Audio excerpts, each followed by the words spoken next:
very much for giving us the time. Thank you. Virginia, please.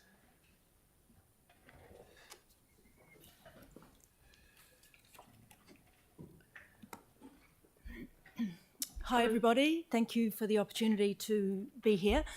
I am a documentary producer and I've lived in Christchurch for the last 30 years. So I've seen 2 incarnations of Screen Canterbury in that time. And the first one was asked for by the mayor of the time when TVNZ left Christchurch, wanting a body that could be seen to be representative of the industry at large in Christchurch.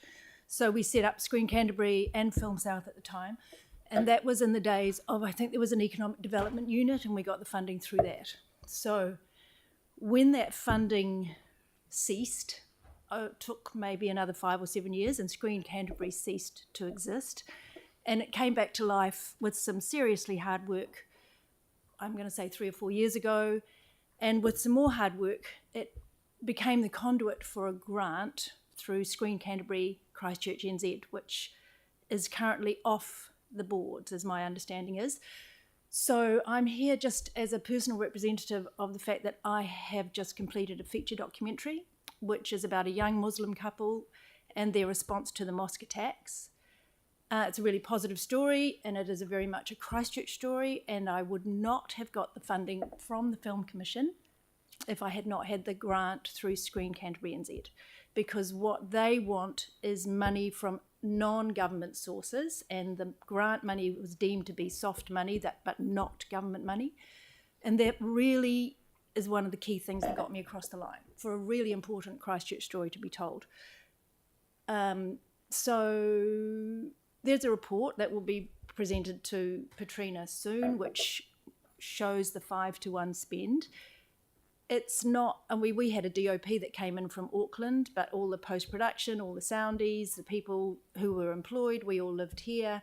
Every time somebody comes into town, stays overnight, and so on. The 5-to-1 spend is real. So even though it can be potentially, I'm sure, quite hard to justify when you're looking at broken sewage and stormwater flooding everywhere, in terms of a positive input for really good output nationally and internationally, I think the grant is money well spent. And if it's at all possible to find a way to keep it going, I think it would be well worth it, both on a financial level and on a cultural level.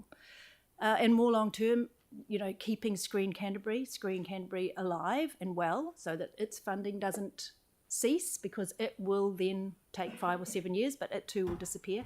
And it's really important to have local representation at a national level, because if we're not there from Christchurch, Auckland will be even more Auckland, and Wellington runs second, and we come a distant third if we're lucky. Got to have people in the room arguing the toss.